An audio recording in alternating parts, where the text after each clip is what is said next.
நம்ம சேனலுக்கு நீங்கள் இன்னும் சப்ஸ்கிரைப் பண்ணலைன்னா சப்ஸ்கிரைப் பண்ணிக்கோங்க. அப்போ தான் நான் போடுற வீடியோ உங்களை வந்து சேரும். பில்டிங் பிளாக்ஸில் மேஜராக ஒரு 4 டைப் தான் பிரித்து வச்சுருக்கோம். ஃபஸ்ட்டு வந்து கான்ஸ்டன்ஸு, அடுத்து வேரியபிள்ஸ், அடுத்து டேட்டா டைப்ஸ், அடுத்து ஆப்ரேட்டர்ஸ். இந்த 4 தெரிஞ்சுக்கிட்டாவே நம்ம பில்டிங் பிளாக்ஸோடைய டாபிக் முடிஞ்சிடும். இப்போ இந்த 4த்தையும் ஒவ்வொரு டாப்பிக்காக தனித்தனியாக பார்ப்போம் வாங்க. ஃபஸ்ட்டு வந்து கான்ஸ்டன்ட்ஸ். கான்ஸ்டன்ட்ஸ்குள்ளே ஒரு 2 சப்டிவிஷன்ஸ் இருக்கும். ஒன்று நம்பர்ஸ், இன்னொன்று ஸ்ட்ரிங்ஸ். இது 2 தான் வந்து கான்ஸ்டன்ட்ஸ் வரும். இந்த கான்ஸ்டன்ட்ஸ்லாம் வந்து பைத்தானில் நீங்கள் எங்கேயும் சேஞ்ச் பண்ண முடியாது. அதை டேரெக்டாக அப்படியே யூஸ் பண்ண வேண்டியது தான். இப்போ நம்பர்ஸ்னால் என்னென்னு பார்ப்போம் வாங்க. பைத்தான் ஃபுல்லாகவே நம்பர்ஸாக ஒரு 3 டைப்பாக தான் பிரிச்சிருப்பாங்க. இந்த 3 டைப் என்னென்னு தெரிஞ்சுக்கிட்டோன்னா பைத்தான் ஃபுல்லாக நம்பர்ஸ் பற்றி நம்ம எல்லாம் தெரிஞ்சுக்கிட்டு தான் முடிஞ்சிடும். ஃபஸ்ட்டு வந்து இன்டிஜர்ஸ். இன்டிஜர்ஸ்னால் என்ன? பைத்தானில் வந்து ஹோல் நம்பர்ஸ், எல்லாம் ஹோல் நம்பர்ஸ், 0லேருந்து இன்ஃபினிட்டி வரைக்கும் வர எல்லா ஹோல் நம்பரையும் வந்து இன்டிஜருக்குள்ளே பிரிச்சிருப்பாங்க. அது ஒரு டைப், அதை அப்படியே விட்டுருங்க. அடுத்ததாக ஃப்ளோட்டிங் பாயிண்ட் நம்பர்ஸ். அதுக்கு முன்னாடி காம்ப்ளெக்ஸ் நம்பர் பார்த்துருவாங்க. காம்ப்ளெக்ஸ் நம்பர்னா என்னென்னா நம்ம மேக்ஸில் படித்த மாதிரியே தான். A+BI அப்படின்னு இருக்க ஃபார்மெட் எல்லாம் வந்து காம்ப்ளெக்ஸ் நம்பர்ஸ். இப்போ 3+, ஃபார் எக்ஸாம்பிள் 3+6i, 4+2i இந்த மாதிரி இருக்கிறதெல்லாம் வந்து காம்ப்ளெக்ஸ் நம்பர்ஸு. இது வந்து நம்ம ஒரு பேசிக்காக பிகினர்ஸாக இருக்கிறவங்க இந்த காம்ப்ளெக்ஸ் நம்பரை பற்றி அதிகமாக தெரிஞ்சிக்க வேண்டியதில்லை. நம்ம அதை அதிகமாக யூஸும் பண்ண மாட்டோம். அதுக்கடுத்து தான் வந்து இப்போ வாங்க ஃப்ளோட்டிங் பாயிண்ட் நம்பர்ஸ் போகும். இது 2 தவிர்த்து மீது எல்லாம் ஃப்ளோட்டிங் பாயிண்ட் நம்பர்ஸ்குள்ளே வந்துடும். ஃபார் எக்ஸாம்பிள் ஒரு டெசிமல் நம்பர்ஸ் இருக்குன்னு வைங்களேன், 3.25, 3.26 இதெல்லாம் வந்து ஃப்ளோட்டிங் பாயிண்ட் நம்பர்ஸ்குள்ளே வந்துடும். இது 3.26 இது மட்டுமே இந்த மாதிரி இல்லாமல் இதுவே நீங்கள் பவர்ஸில் கூட வரும். ஃபார் எக்ஸாம்பிள் 3.26 × 10^12, 10^13 இந்த மாதிரி வரதெல்லாம் கூட ஃப்ளோட்டிங் பாயிண்ட் நம்பர்ஸ் தான் சொல்லுவாங்க. மேக்ஸிமம் பைத்தான் ப்ரோக்ராமிங்கை வந்து இந்த 10^-2 -3 சொல்கிறத விட சயின்டிஃபிக் நோட்டேஷன்ஸில் யூஸ் பண்ணுவாங்க. இந்த 10 இடத்துல இ போட்டு 3.5 × e⁻², e⁻³ இந்த மாதிரியும் போடுவாங்க. ஃப்ளோட்டிங் பாயிண்ட் நம்பர்ஸுக்கு ஒரு ரேஞ்ச் இருக்குது பைத்தானில். அது என்ன ரேஞ்சுனா, அதாவது டெசிமலுக்கு முன்னாடி இருக்கிறது வந்து டிஜிட்ஸ்ன்னு சொல்லுவாங்க, டெசிமலுக்கு பின்னாடி இருக்கிறது வந்து ப்ரிசிஷன்னு சொல்லுவாங்க. இப்போ நீங்கள் இந்த டிஜிட்ஸ் வந்து 10^-325 இருந்து 10^+308 வரைக்கும் தான் நீங்கள் போட முடியும். இந்த லிமிட்டுக்கு வெளியில் போனீங்கன்னா, அதாவது 10^-326 போட்டிங்கன்னா கூட 0.0ன்னு காட்டிடும். அதே மாதிரி 10^+309 போட்டிங்கன்னா உங்களுக்கு இன்ஃபினிட்டின்னு சொல்லிட்டு காட்டிடும். ஸோ நம்மளுக்கு ஃப்ளோட்டிங் பாயிண்ட் நம்பர்ஸில் பார்த்தீங்கன்னா நம்மளுக்கு ஒரு லிமிடேஷன்ஸ் இருக்குது. இதை நான் லாஸ்ட்டாக உங்களுக்கு ரன் பண்ணி காட்டுறேன். அடுத்ததாக வந்து ப்ரிசிஷன்ஸ்னால் என்னென்னா, இப்போ நீங்கள் 5 × 10^300 போட்டிங்க, இதில் டிஜிட்ஸு. இதே உங்களுக்கு 5.2ன்னு வைக்கிறீங்கன்னு வைங்களேன், அந்த பாயிண்ட்டுக்கு அப்புறம் வர 2 வந்து உங்களுக்கு ப்ரிசிஷன். என்ன ப்ரிசிஷன்னா 1 ப்ரிசிஷன். அதே நீங்கள் 2க்கு அப்புறம் ஒரு 4 அப்புறம் ஒரு 3 இருக்குன்னு வைங்களேன், 243, 5.243. இப்போ இந்த 243ங்கிறது வந்து 3 நம்பர், அது வந்து 3 ப்ரிசிஷன்ஸ். இந்த மாதிரி நீங்கள் 16 to 17 ப்ரிசிஷன்ஸ், 243 அப்புறம் ஒரு 5 அப்புறம் 2 அந்த மாதிரி சொல்லிட்டு ஒரு 16 டிஜிட்ஸ் வரைக்கும் 16 ப்ரிசிஷன்ஸ் போடலாம். இதுதான் ப்ரிசிஷனோட லிமிட்டு ஃப்ளோட்டிங் பாயிண்ட் நம்பர்ஸில். அடுத்ததான் நீங்கள் வந்து ஒரு இம்பார்ட்டண்ட்டான பாயிண்ட்டை நோட் பண்ணிக்கோங்க. பைத்தானில் நீங்கள் பைத்தானில் வந்து நம்பர்ஸுக்கு இடையில் வந்து எங்கேயுமே கமா யூஸ் பண்ணக்கூடாது. ஃபார் எக்ஸாம்பிள் இப்போ நீங்கள் 10,000 வந்து நீங்கள் நார்மலாக மென்ஷன் பண்ணும்போது 10 பக்கத்தில் ஒரு கமா போட்டு அதுக்கப்புறம் ஒரு 3 0 போடுவோம். இதே 1 lakhனா 1 போட்டு கமா போட்டுருவோம், அப்போ 2 0 கமா அப்புறம் ஒரு 3 0 போடுவோம். இந்த மாதிரி எதுவுமே போடக்கூடாது, பைத்தானில் எரர் வந்துடும் அந்த மாதிரி போட்டால். இது ஒரு நோட், நல்லா ஞாபகம் வச்சுக்கோங்க. இப்போ வாங்க உங்களுக்கு சிம்பிள் ஆப்ரேஷன்ஸ் ஆன் நம்பர்ஸில் சொல்லித்தரேன். சிம்பிள் ஆப்ரேஷன்ஸ் ஆன் நம்பர்ஸில் வந்து உங்களுக்கு மொத்தமாக ஒரு 7 டைப்ஸ் இருக்குது. 7 டைப்ஸில் ஃபஸ்ட்டு வந்து அடிஷன்னா எல்லாருக்கும் தெரிஞ்சிருக்கும், 2 நம்பர் ஆட் பண்ணுறது. அடுத்ததாக வந்து சப்ராக்ஷன், அப்புறமா வந்து மல்டிப்ளிகேஷன், அடுத்ததாக வந்து டிவிஷன். இது வரைக்கும் உங்கள் எல்லாருக்குமே தெரிஞ்சது தான் இருக்கும், ஸ்கூல்ஸ்லேயே படிச்சிருப்பீங்க. இது இல்லாமல் ஒரு 3 எக்ஸ்ட்ராவாக இருக்குது பைத்தானில். அது என்னடானா ஃப்ளோர் டிவிஷன். ஃப்ளோர் டிவிஷனை வந்து டபுள் ஸ்லாஷில் மென்ஷன் பண்ணுவாங்க.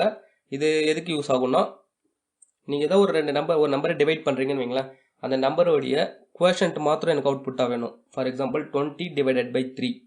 20/3னா 3 6 are 18. இப்போ இதில் வந்து குவேஷன்ட் 18, இந்த குவேஷன்ட் 6 மாத்திரம் அவுட்புட் வேணும்னா நீங்கள் இந்த ஃப்ளோர் டிவிஷனை யூஸ் பண்ணணும் பைத்தானில். அடுத்ததாக வந்து மாடுலோ எதுக்கு யூஸ் பண்ணுவாங்கன்னா, இதே மாதிரி தான் ஒரு நம்பரை வந்து நீங்கள் டிவைட் பண்ணுங்கள், டிவைட் பண்ணி அதனோட ரிமைண்டர் எனக்கு அவுட்புட்டாக வேணும்.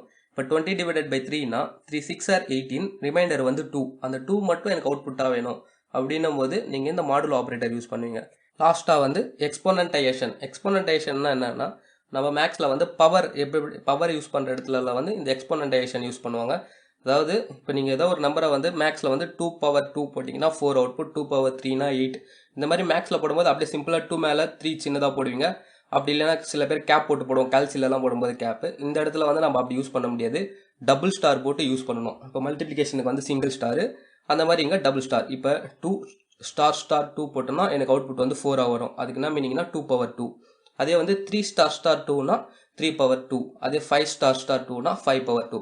5 பவர் 2 25. இதுதான் எக்ஸ்போனன்டைசேஷனுடைய ஆப்ரேஷன்ஸ். ஓகேங்களா? இப்போ இது எல்லாத்துக்கும் ஒரு எக்ஸாம்பிள் வந்து இன்டர்பிரிட்டரில் வந்து ரன் பண்ணி காட்டுறேன். அப்படியே பாருங்கள், உங்களுக்கு ஒரு ஐடியா கிடச்சிரும் இந்த சிம்பிள் ஆப்ரேஷன்ஸ் பற்றி. ஃபஸ்ட்டு வந்து அடிஷனுக்கு வந்து பிரிண்ட் 2 + 3 கொடுத்து என்டர் கொடுத்தா எனக்கு அவுட்புட் 5ன்னு வருது. இதே மாதிரி தான் எல்லாத்துக்கும். ஸோ நான் வந்து இது ஸ்கிப் பண்ணிட்டேன், தேவையில்லாமல் டைம் வேஸ்ட் ஆகும். இது வந்து சிம்பிள் ஆப்ரேஷன்ஸ் தான், நம்ம ரொம்ப நேரம்லாம் இதுக்கு ஸ்பெண்ட் பண்ண வேணாம். அடுத்ததாக வந்து சப்ராக்ஷனுக்கு வந்து 10 - 5 5. அதே மாதிரி மல்டிப்ளிகேஷன் 6 ஸ்டார் 5 30. டிவிஷன் 5 / 5 1.0. இது ஏன் 1.0னா எப்பயுமே வந்து பைத்தானில் மாத்திரம் டிவிஷன்ஸுக்கு வந்து டெசிமலில் தான் காட்டும், அதாவது ஃப்ளோட்டிங் பாயிண்ட் நம்பர்ஸாக தான் காட்டும். ஏன்னா இப்போ 5 / 2 போட்டிங்கன்னா அதுக்கு 2.5 காட்டணும்ல, அதனால் அது 1ஆக இருந்தாலும் 1.00 கம்பல்சரி வரும். இது டிவிஷனுக்கு வருது, இது ஃப்ளோட்டிங் பாயிண்ட் நம்பர்ஸாக தான் வரும், இது தெரிஞ்சுக்கோங்க. அடுத்ததாக வந்து ஃப்ளோர் டிவிஷனுக்கு வந்து நான் 11/5 போடுறேன். போட்டால் 5 2s are 10, குவேஷன் 2, அதனால் அவுட்புட் 2 வந்துருச்சு. அடுத்ததாக வந்து 11 மாடுலோ 5, 5 2s are 10, ரிமைண்டர் 1. அந்த ரிமைண்டர் 1 தான் எனக்கு அவுட்புட்டாக வந்தது. அடுத்ததாக வந்து எக்ஸ்போனன்டைசேஷனுக்கும் அதே மாதிரி தான் 2 ஸ்டார் ஸ்டார் 2 போட்டிருக்கேன், அவுட்புட் 4 வந்துருச்சு. ஓகே, இவ்வளோ தான் சிம்பிள் ஆப்ரேஷன்ஸ் ஆன் நம்பர்ஸு. அடுத்ததாக வந்து நீங்கள் இந்த ஃப்ளோட்டிங் பாயிண்ட் நம்பர்ஸில் நான் ஒரு ரேஞ்ச் சொல்லியிருந்தேன்ல, 10 பவர் -324லேருந்து 10 பவர் +308 வரைக்கும். அது உங்களுக்கு நான் ரன் பண்ணி காட்டுறேன் வாங்க.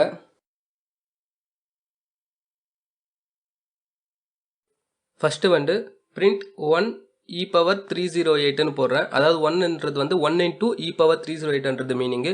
நீங்கள் 1 போடாமல் வெறும் e⁻308 போட்டிங்கன்னா உங்களுக்கு எரர் வந்துடும். அதனால் 1 × e⁻308ன்னு போடுங்க.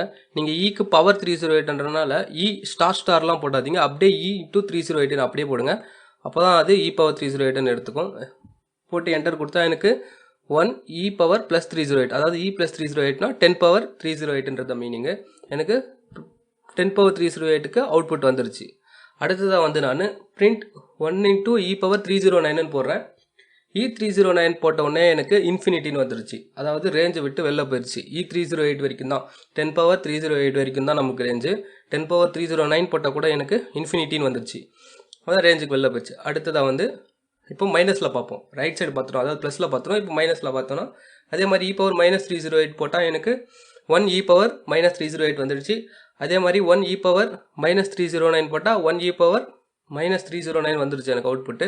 இது ஏன்னா ஏதாவது நமக்கு மைனஸ் சைடு வந்து -324, அதாவது 1 × e⁻−324 வரைக்கும் வந்து நமக்கு வரும். 324 வந்தால் தான் 0.0ன்னு வந்துடும்.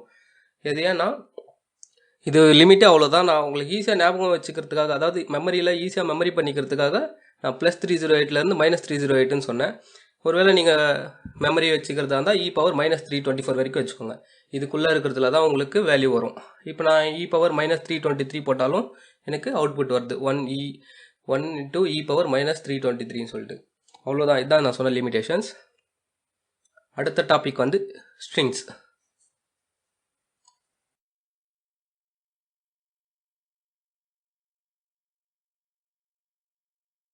நீங்கள் உங்கள் சப்போர்ட்டை லைக்ஸ்லையும் கமெண்ட்ஸ்லையும் காட்டுங்க. தொடர்ந்து வீடியோ போட அது ஒரு ஹோப்பாக இருக்கும் எனக்கு. தேங்க்ஸ் ஃபார் வாட்சிங்.